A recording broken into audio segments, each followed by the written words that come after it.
It is the 20th of November, approximately 4:36 a.m., getting back into 7.1 basic definitions and examples for rings. And let's get started. Let's get back into it. Okay, so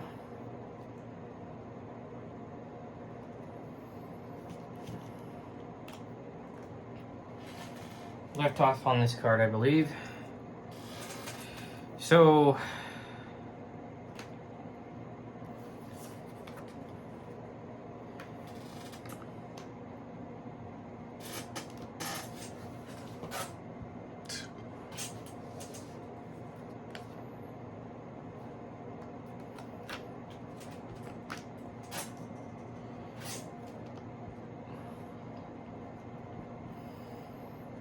this is example.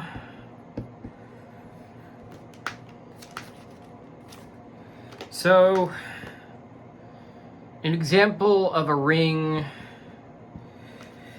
which does not, so without an identity,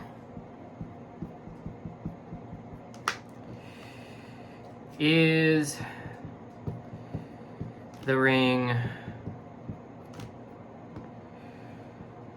two integers, which is even integers, even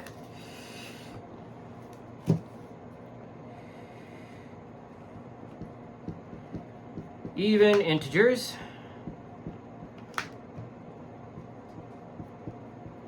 under usual addition and multiplication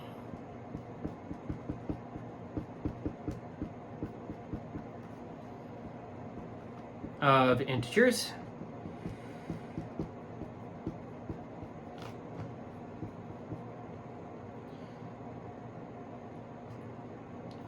So the sum and product of even integers is an integer, so that follows. And another example,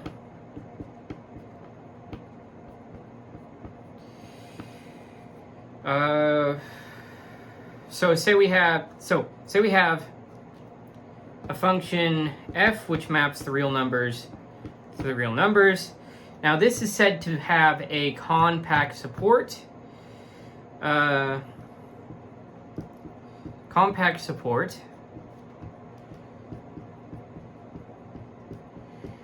If there exists real numbers a and b such that f of x is equal to 0 for all x not within the interval from a to b. So that is that f is 0 outside some bounded interval. And the set of functions with compact support is a commutative ring without identity.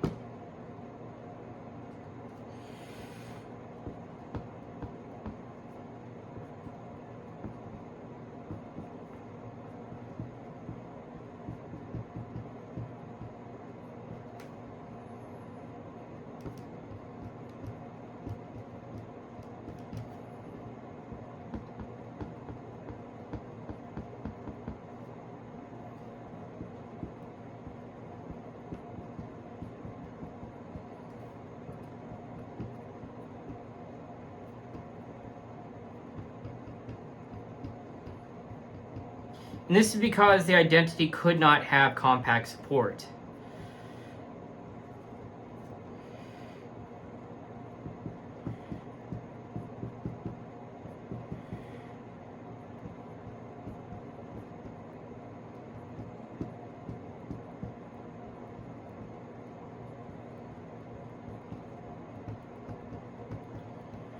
Similarly, the set of all continuous functions with compact support is a commutative ring without identity as well. So we could get more specific with this, say that this is continuous.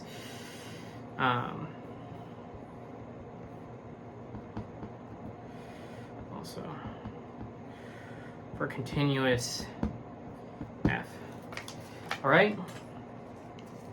Now let's move on to another proposition. Yes. So these lectures are very much by the flashcard, and the flashcards are very much by book. So that way we keep everything by the book. I guess I was trying to, I mean, not in the legal sense, but in the, learning the actual sense. Not to say that the legal sense isn't, but the legal sense is a bit more narrow.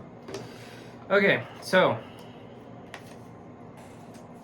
here's a proposition.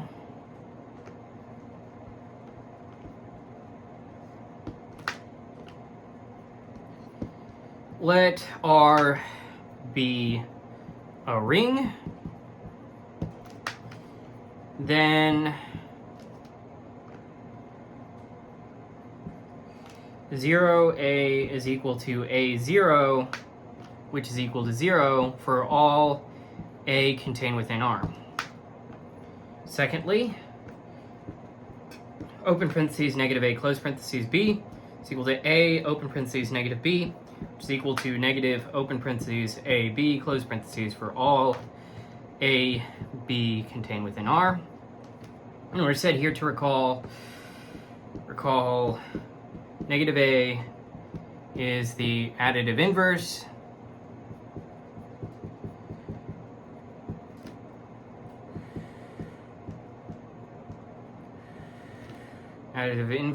of A. Part 3, open parentheses negative A close parentheses open parentheses negative B close parentheses is equal to AB for all A comma B contained within R. And part 4, if R has an identity, in which case by the book we'll say that this is resembled by 1, then the identity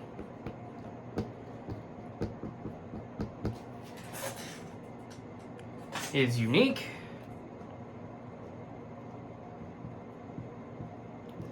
and negative A is equal to open parentheses negative 1 close parentheses A. All right.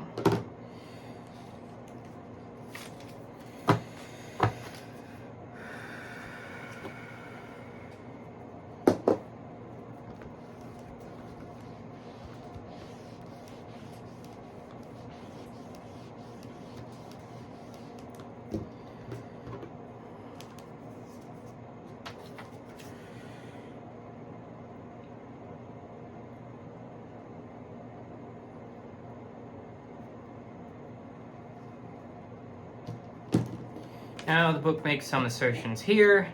It says that, for one,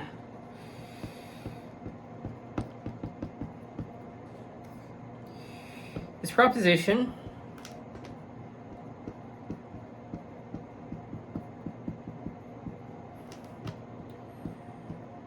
shows that because of the distributive laws,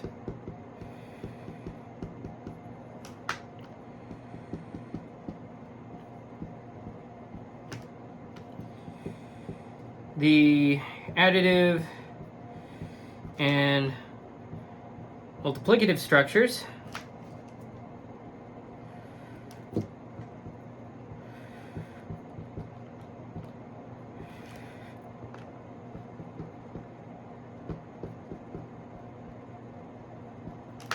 of a ring behave well with respect to one another.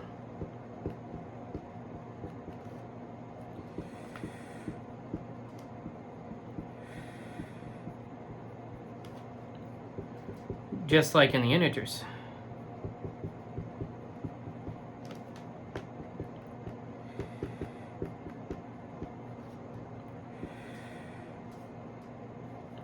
However, unlike the integers, general rings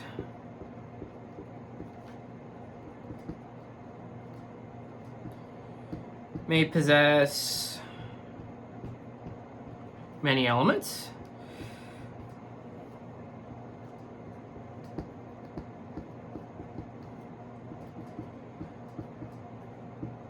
That have multiplicative inverses.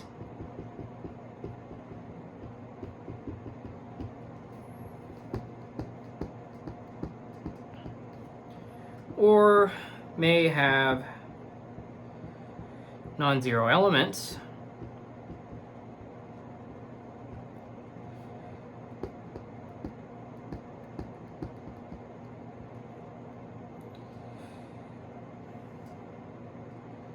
A or B, whose product is 0.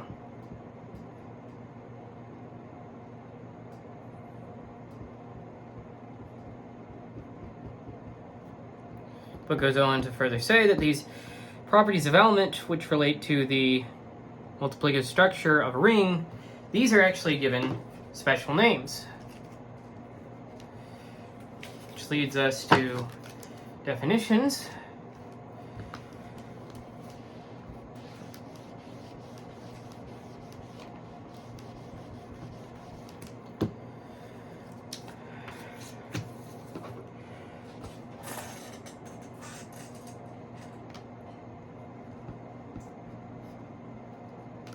So let's let R be a ring. Well, first off, we have that a non-zero element, A of R, is called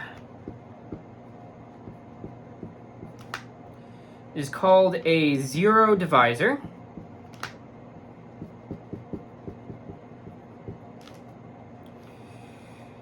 If there is a non-zero element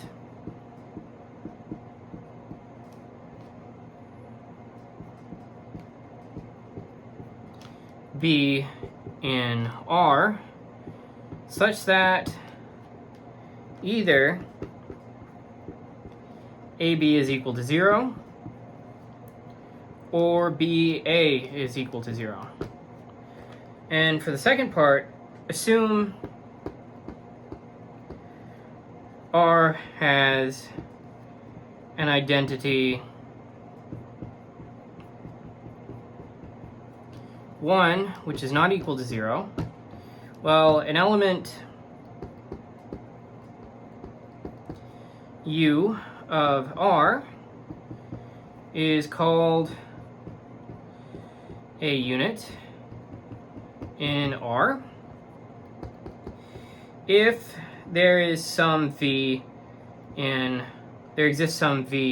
R such that UV is equal to VU, which is equal to the identity, which is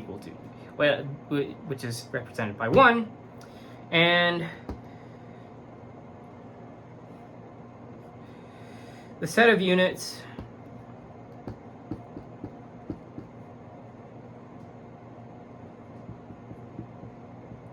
in R is denoted R to the power X.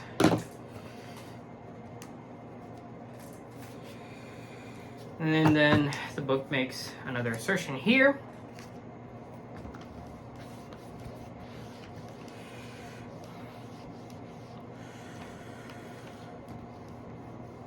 The book says, well, let me write this.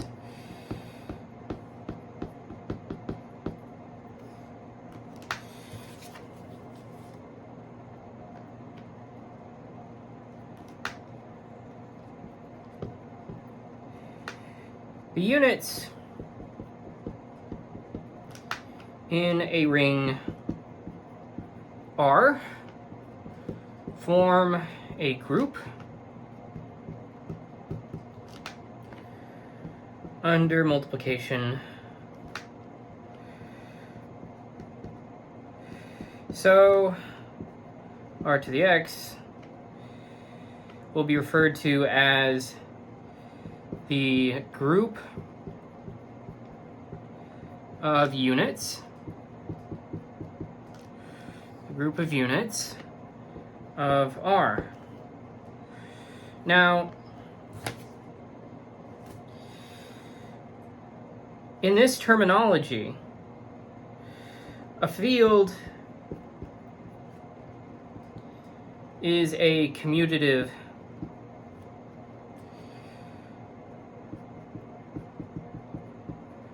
ring F with identity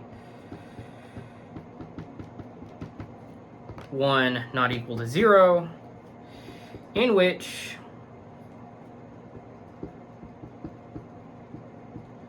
every non-zero element is a unit. That is, the group of units of F is equal to F with the exclusion of the set containing 0 and only 0.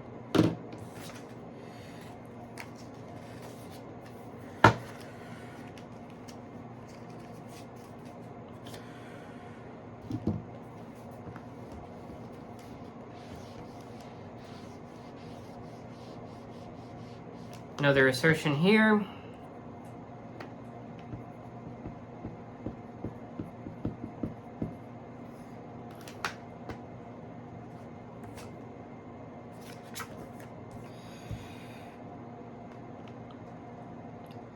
And this is to observe that a zero divisor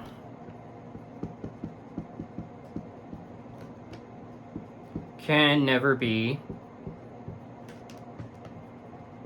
a unit. Suppose, for example, that A is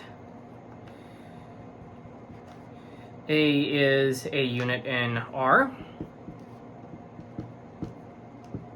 and AB is equal to 0 for some non-zero B in R. Then VA is equal to 1 for some B within R. So B is equal to 1B, which is equal to open parentheses VA, close parentheses B, which is equal to V, open parentheses AB, close parentheses, which is equal to V0, which is equal to 0, and not 1. This is a contradiction, of course. And similarly,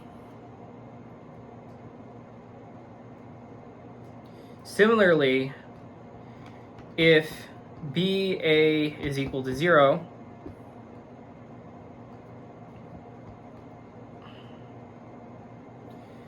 for some non-zero B,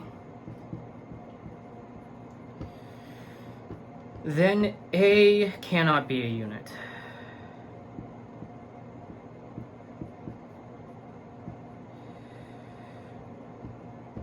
So all of this is to say, really, that fields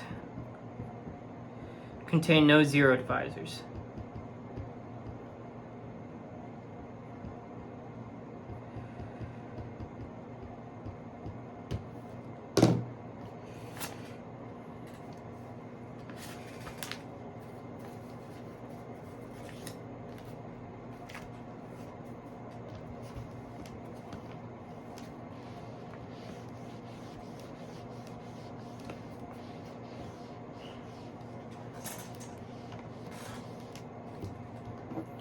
So here's an example.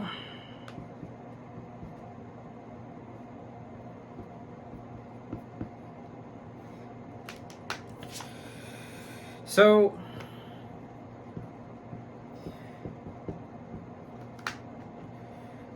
the ring of integers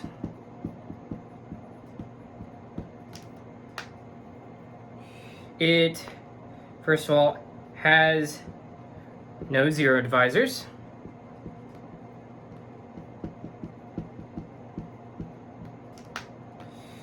Its only units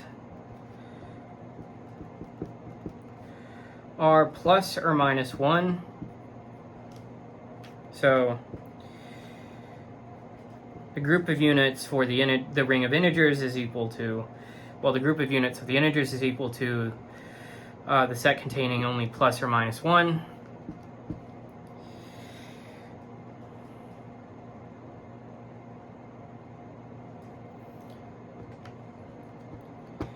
Now note, every non-zero integer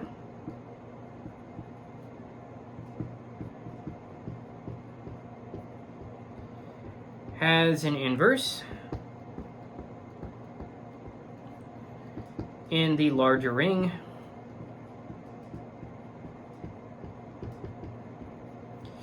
of the rationals. So the property of being a unit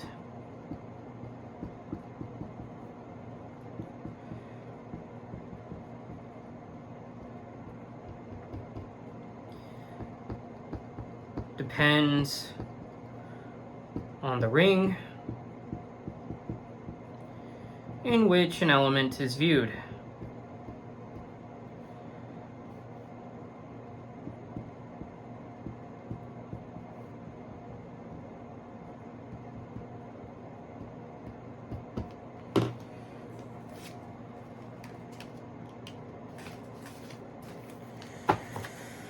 Let's put these here.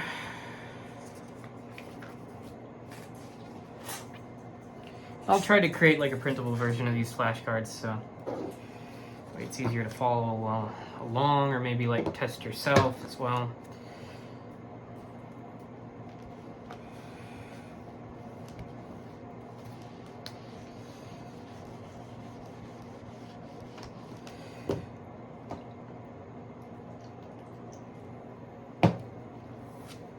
It's really simple though. I just went through and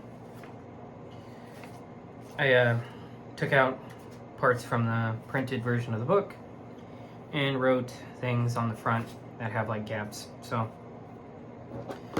anyhow,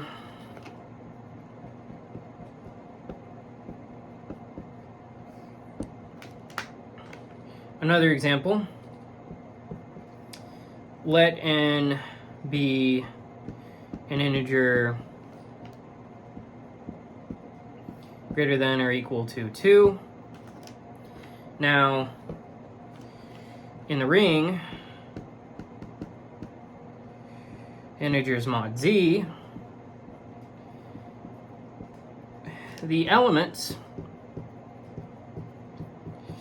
residue class of u, for which u and n are relatively prime units. Are relatively prime R units, sorry. Prime R units. And this is proven later on. Like, this isn't so much a game of, like, I'm not gonna like put the proofs down, at least not for this part, not for this semester. That's not really the focus of what I'm looking at so much as like what we can actually build off from these examples, and then what we can actually prove from the definitions and examples that lie in the definitions and results and examples that lie in the sections, not so much the actual proofs of the results which lie in the sections. So I'm just going to put that out there.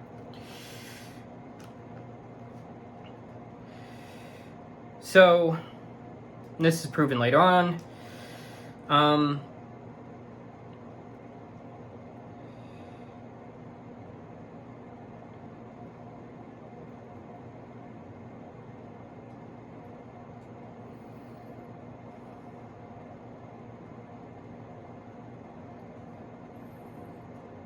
And so this is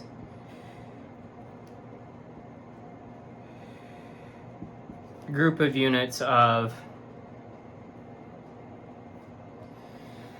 the integers mod n, and that's consistent with the group of units in an arbitrary ring. Now, if on the other hand, if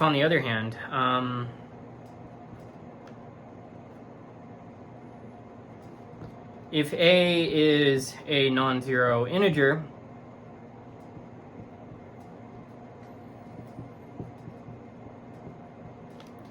and a is not relatively prime,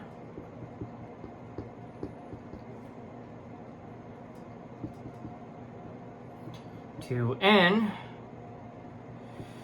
then the residue class of A is a zero divisor,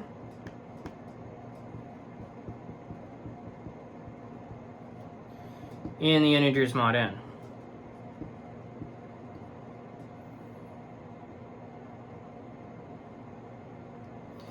Now we'll look at, so I'll look at this briefly here.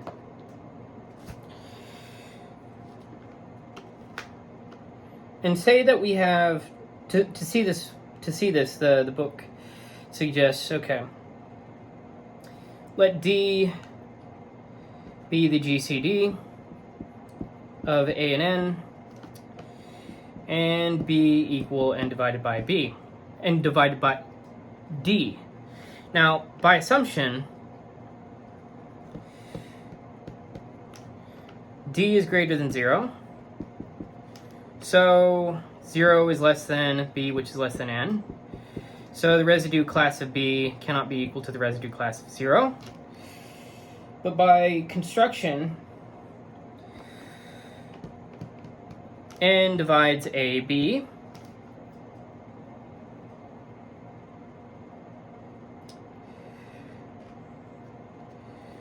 That is,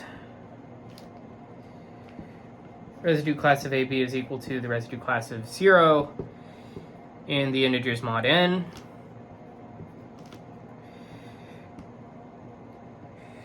So every non-zero element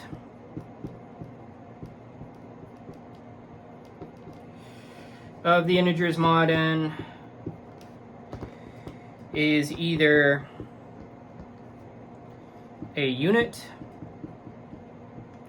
or a zero divisor. Furthermore,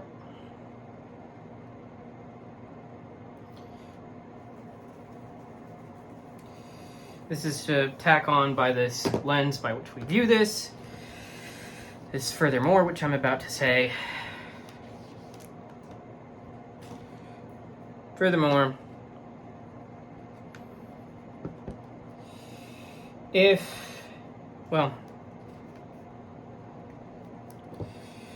every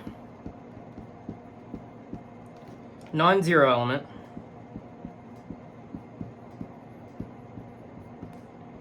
of the integers mod n, no, I'm messing up. What's my line? Furthermore,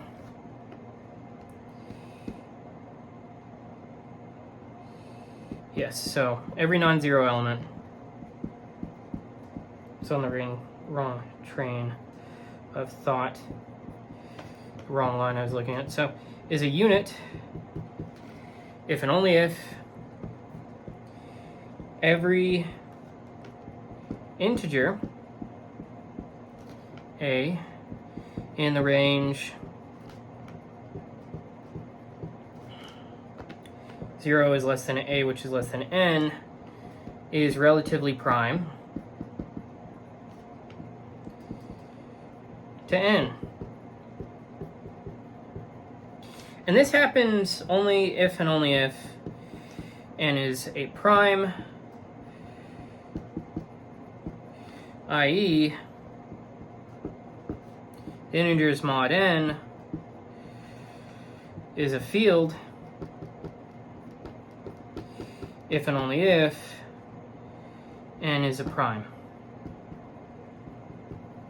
All right?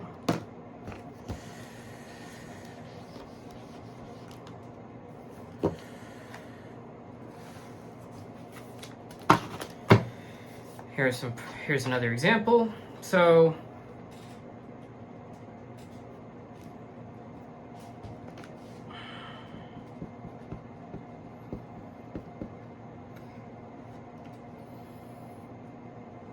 if R is the ring of all functions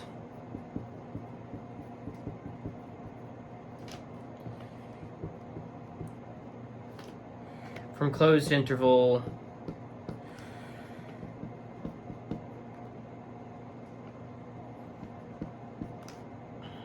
(0 to 1) to the real numbers, then the units of R are the functions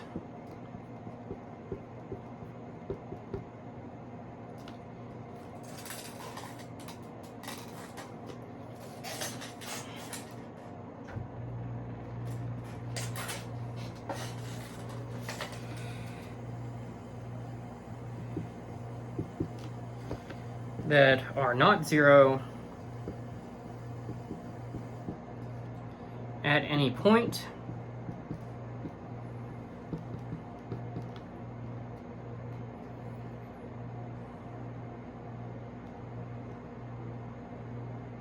because the inverse would be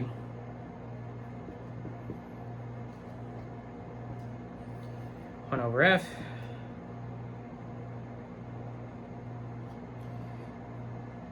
Now, if f is not a unit and not 0,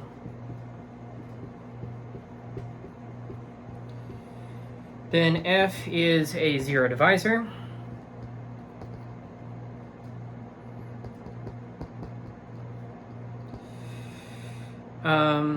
Because if we define g of x to be equal to 0 if f of x is not equal to 0, and 1 if f of x is equal to 0,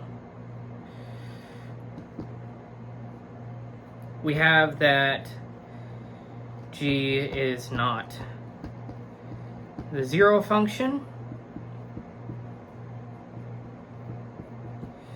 but f of x, g of x is equal to 0 for all x. Okay. Now we have another example here.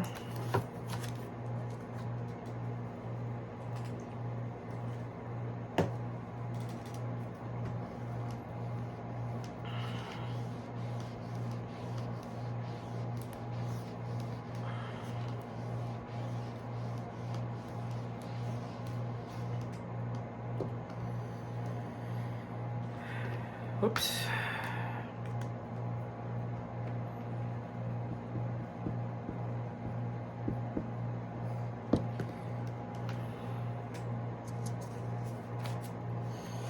So, if R is the ring of all continuous functions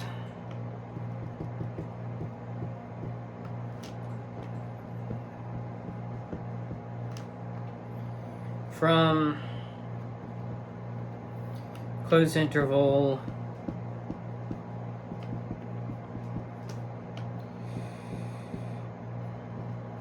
(0, 1) to the real numbers, then the units of R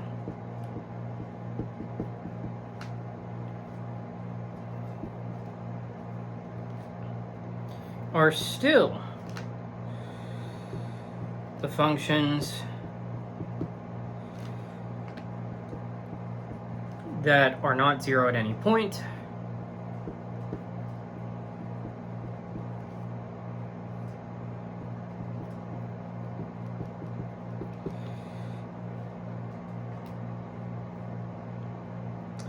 Now, this is true. However, in this case, here, there are functions that are neither units nor zero divisors.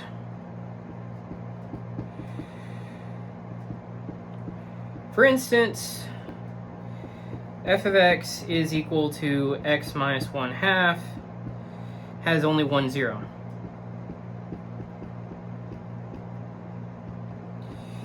And that is, of course, at x is equal to 1/2. So f is not a unit. On the other hand, if gf is equal to 0, insert nerd joke there, but g must be 0.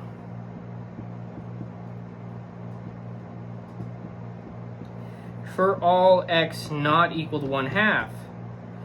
And the only continuous function with this property is the zero function.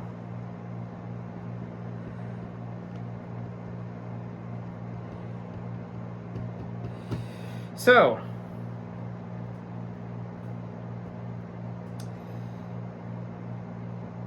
f is neither a unit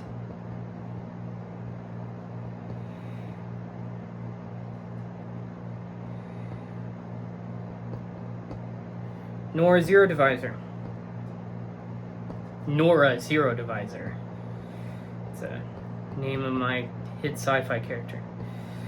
No. Okay.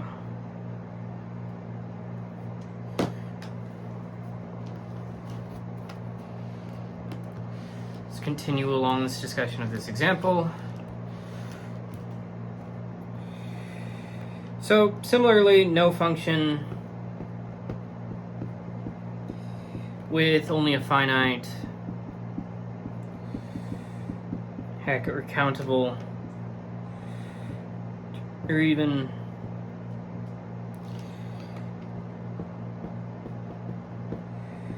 countable number of zeros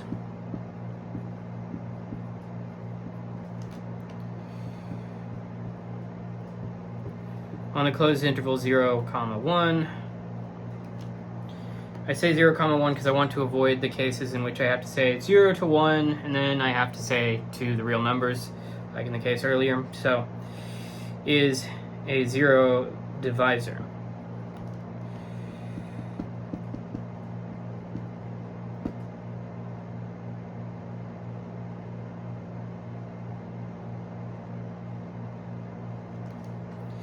Now, R contains many zero divisors, though, and one such example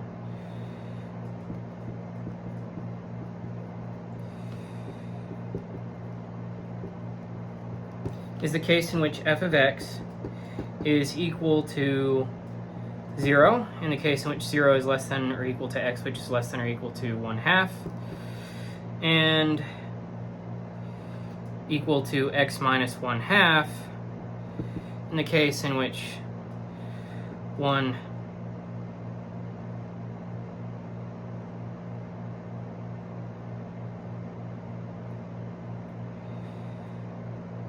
1/2 is less than or equal to x, which is less than or equal to 1, and g of x is equal to f of 1 minus x, then follows from this that f and g are non-zero continuous functions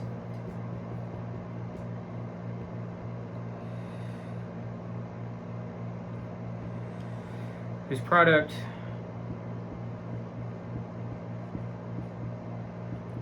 is the zero function.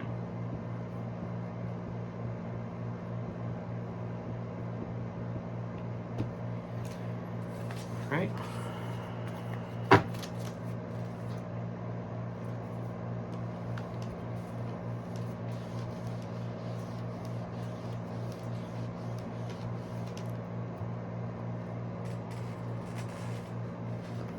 Here's another example.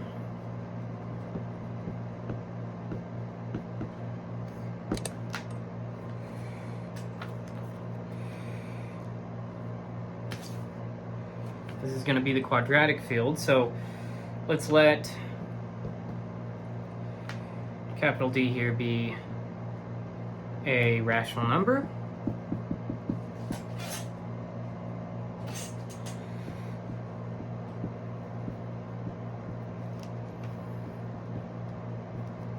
That is not a perfect square.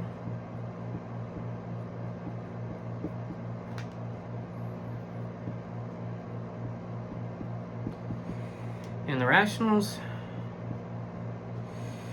And let's define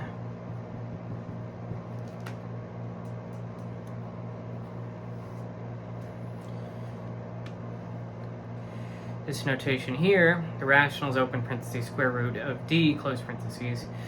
It's almost like the rationals of the square root of d is equal to the set containing a plus b square root of d, such that a comma b, well, a and b are elements of the rationals. Let's define this as a subset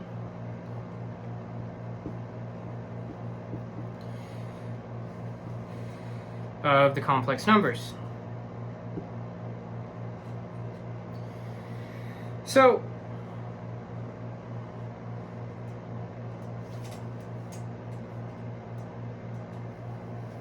the set is clearly closed under subtraction, and the identity, well, it's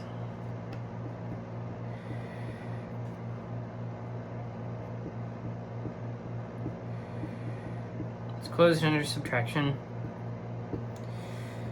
and these things can be proved. I say clearly, but I mean, depends. The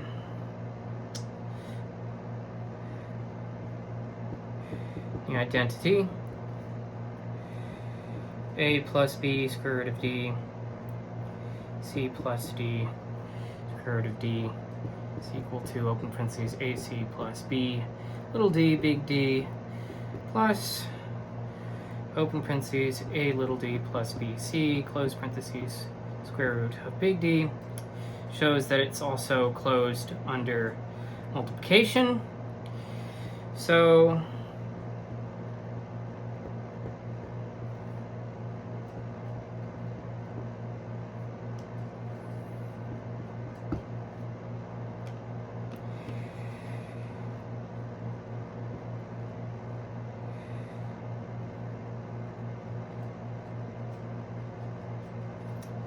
a quadratic field, which is what we'll be calling this, is a subring of the complex numbers, even a subring of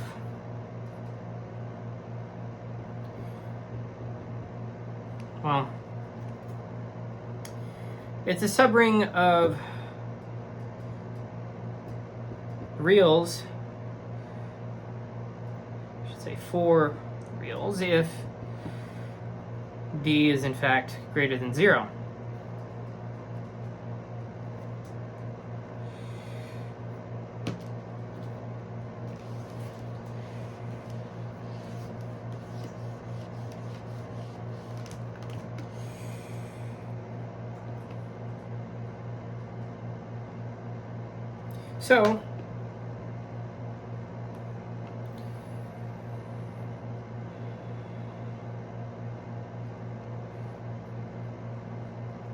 So a quadratic field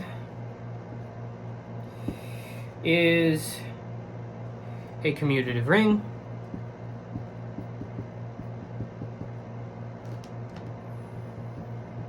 with identity.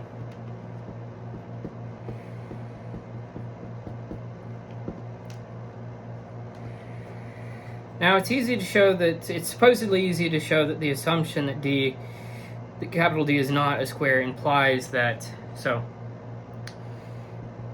D is not a square, so D is not boring, haha, implies that every element of the rationals of the quadratic field, of a quadratic field,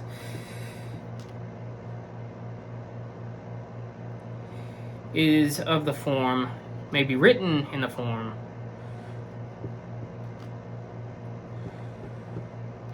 a plus b square root of d. Now this assumption also implies that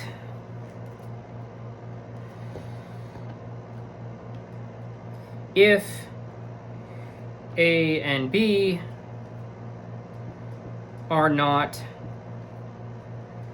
both 0, then A squared minus DB, capital D B squared is non-zero, sorry. Further, since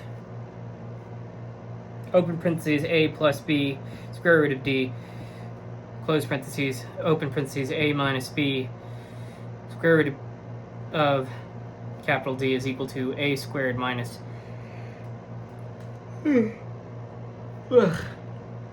capital D B squared, then if A plus B square root of capital D is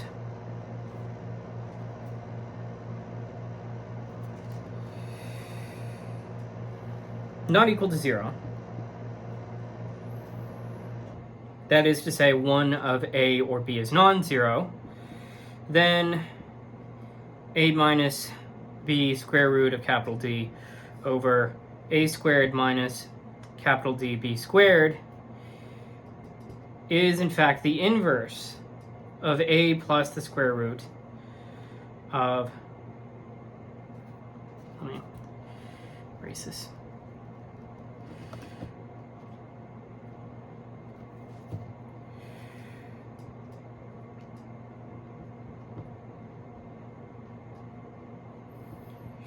In fact, the inverse of A plus B square root of D in a quadratic field.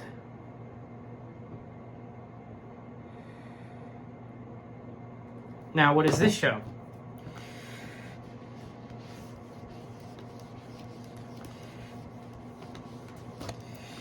Well, what this reveals to us is that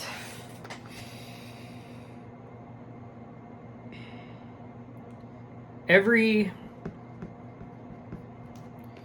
non-zero every non-zero element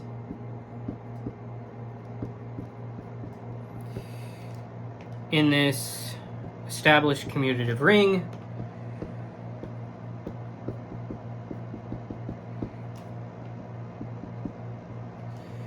is a unit.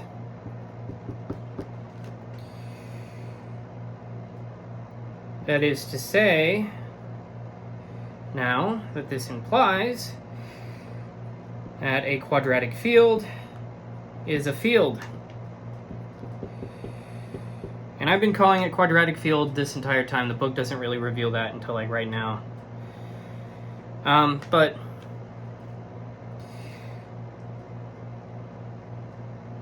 now D, this is a different sort of thing that connects, but the rational number D may be written as being equal to, it may be written as f squared d prime for some rational number f and unique integer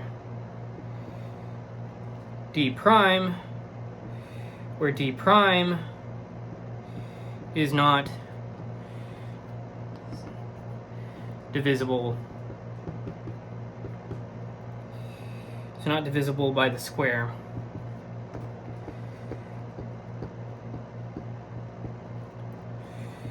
Of any integer greater than the identity, than 1. That is to say, d prime is either -1 or plus or minus 1 times the product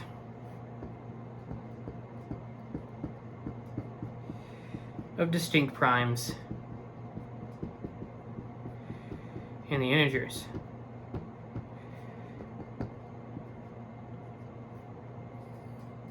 And the book mentions as an example, a divided by 5 is equal to, open parentheses, 2 divided by 5, close parentheses, squared times 10.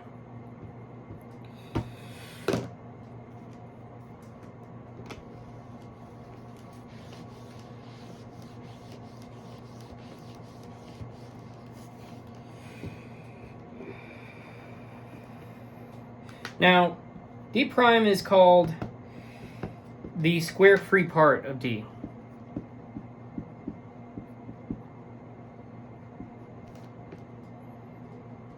And that's supposed to be one word, but I've botched it. Square-free part of d. And we have then that, okay, the square root of d is equal to f, the square root of d prime. And so a quadratic field defined on the square root of d is equal to a quadratic field defined on the square root of d prime. So, what does this mean? There is no loss in assuming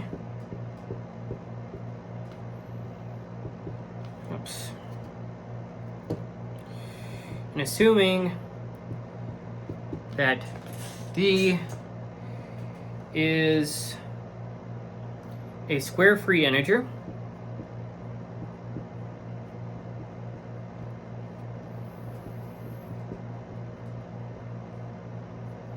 that is f is equal to 1 in the case. So in the definition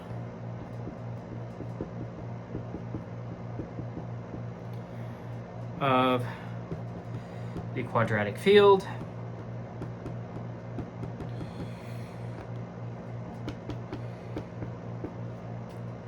and so concludes the book's example here. Before moving on to another definition. This is a particularly long section, so it's okay that we're hitting higher than usual marks on this. Like I made 30 something, 35, 36, what is that, like 37? Yeah, around 37 cards for this. And we're gonna see that that's not the usual, so yes.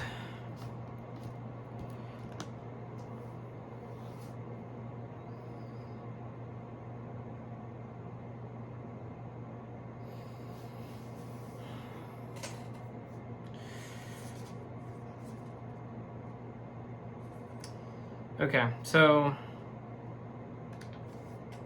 a definition here.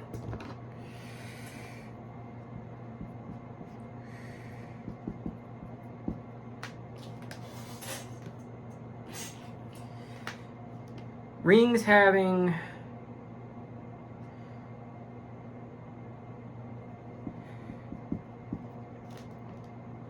well, this is what's put before the definition actually. And I think it's a good note because it's a good little rule of thumb. But rings having some of And it's vague, but you know, if you remember it, it might be able to hook your memory back up to the more specific definition. So rings having some of the same characteristics as the integers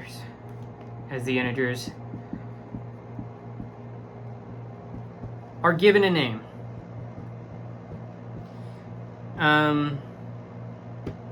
And this leads right to the definition. A commutative ring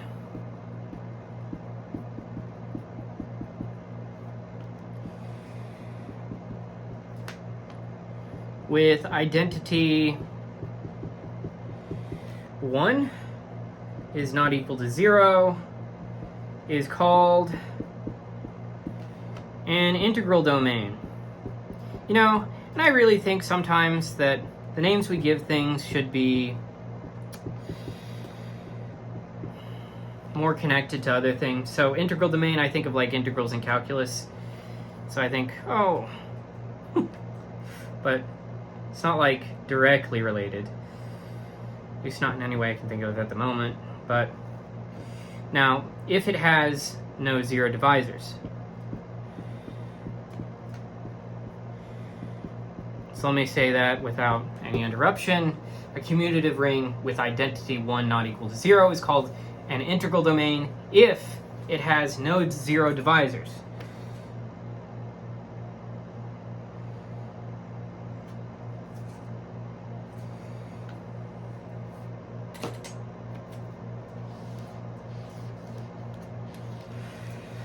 Now this leads right into a proposition. So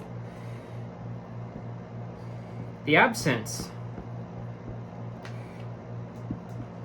of zero divisors in integral domains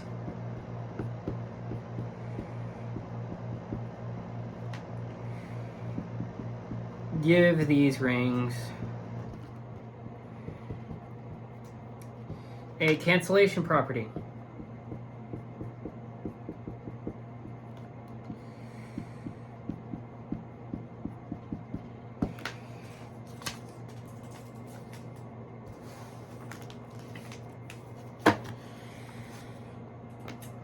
This comes in the form of a proposition. So assume A, B, and C are elements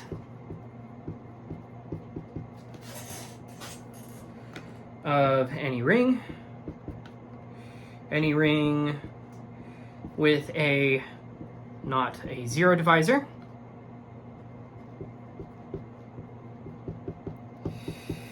Then if AB is equal to AC, then either A is equal to 0 or B is equal to C. That is, if A is not equal to 0, we cancel the A's. In particular,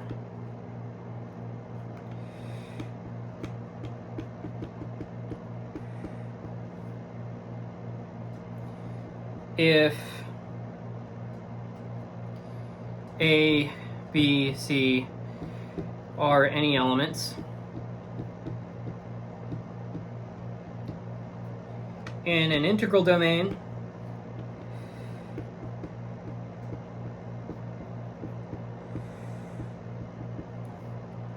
and AB is not equal to AC, then either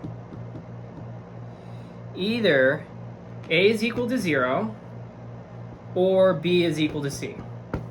Right? That's our proposition.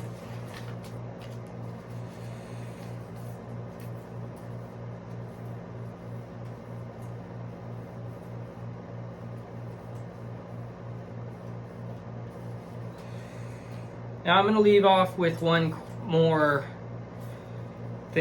card here, and that's a corollary. And then we'll leave the next video to get into discussing assertions, more assertions and examples in this section. And more results as well. So we'll leave the rest of the video, we'll leave the other video to discuss more of this section, which is just sort of an obvious claim. But anyhow, here's the corollary I'll leave with. Any finite integral domain